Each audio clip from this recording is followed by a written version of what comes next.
Hi, this is a long time coming, Mark. I've known a lot about you, and I know I just told you the story going back to UFC 1. What's been going on other than the movie? We'll talk about the movie. Well, wait a second. Hang on. You just go ahead and give it to me. I didn't even know you were coming. Superman does exist. That is awesome, man. That's such a tribute. That's awesome. We have had it on. So let's start there. Let's talk about the Smashing Machine. I was at the premiere in Vegas with my good friend Ryan Bader. The question I want to ask you first, and I don't ask a whole lot of serious questions, and I just told you I'm good friends with Mark. Was there anything that you wished was in the movie? Or is there anything that you wished wasn't? And I'll tell you what Mark has told me. And since Mark has told me this, I'm going to say it. He does, and you may know this, he doesn't like that he wasn't described properly, meaning worse. Yeah. You know, because we all know Mark back then. We talked about it a little bit, Mark and I, and they probably could have did another documentary on all of our faults, right? We all have them. We all have them. But, you know, even Ryan did an amazing job. Because the Ryan in that movie was a Mark that he wanted to be back then. He wasn't that vocal, right? Mark was he was internal, you know. And so it's just one of those things, like, you know, him and I had that friendship. He would, you know what, if I was in a Mexican prison and I called Mark, he wouldn't ask any questions. He was that call. He'd be the guy that go, okay, let's get you out. So you know, it's one of those things where it's like I always knew that was there, and Ryan did a great job. Absolutely. Yeah. We'll talk about Dwayne. I just want to throw this out. Still talking about Mark Coleman. So I called Mark up last year, and I said, a buddy of mine's turning 50. I'm going to fly to Ohio, drive 2 hours to his house. This guy has my Knockout Radio logo tattooed on his neck. Mark goes, pick me up. I'll go with you.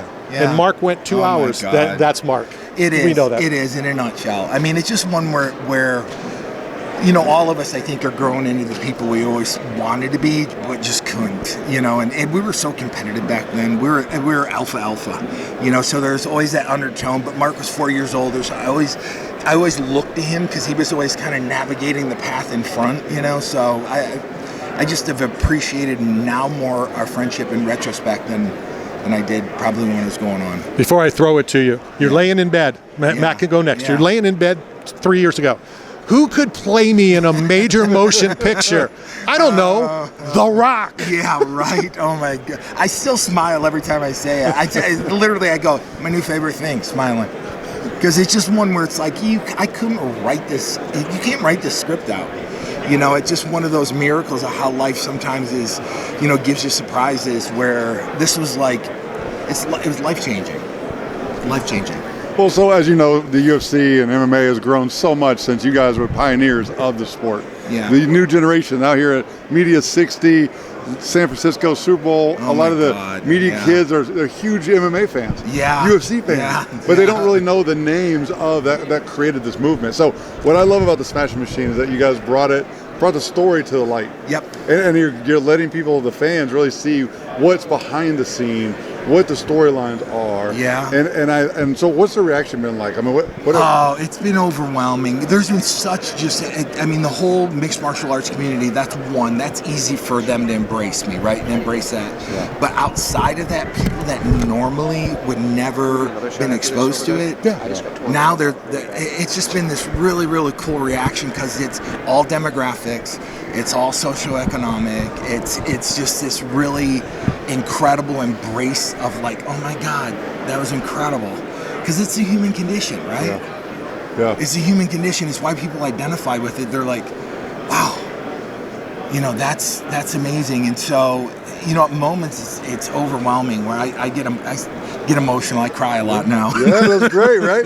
Like we got to normalize that. Yeah, right. Yeah, it's a healthy thing. For it's your really system. Healthy to do. Yeah, let it out, let it go. Because that's what MMA used to be, right? Like guys would say, if I didn't do this, I'd be in jail or dead. Because I didn't have an outlet. To get this rage out. So that's what made the sport so great. And now, like, we normalize, like, taking care of your emotional state and getting better as a human as you age. And that's one of those where, you know, completely understanding, like, my whole evolution is just that, like I'm an alpha male.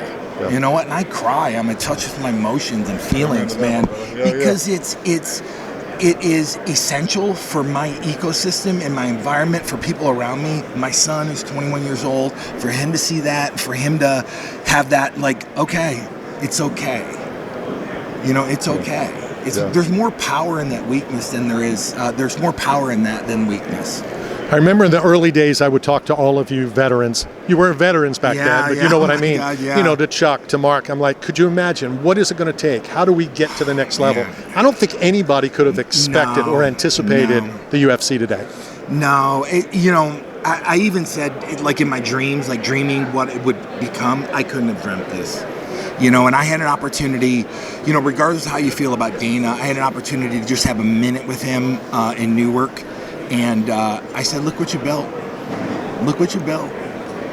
No education, no master's degree, no business degree, no law degree. I said, just powerful friends. Powerful friends. Look what you built, right? I mean, before we run out of time, talk about Data Vault. Oh, so Data Vault. So I've been involved with them since last year. They're empowering the individual to take control of their NIL, name, image, and likeness. They've partnered with Sports Illustrated to develop an exchange where I can take control of my digital assets and I can monetize them. I tell people, where do we sign up? Yeah, exactly. Well, right now, if you go on any of the social platforms, they control all that. They own your personal data. You don't have any way to monetize that, like literally monetize that. So, the big four, in social media, they've made billions and billions and billions of dollars off of your data, my data, your data. So Data Vault's really empowering the individual to change that narrative. Good stuff. Hanging out with a legend. Everybody I dislike that word legend. It's so overused. The legend right here. What an honor. Thank you. Appreciate it. Thanks again, man. Thank you.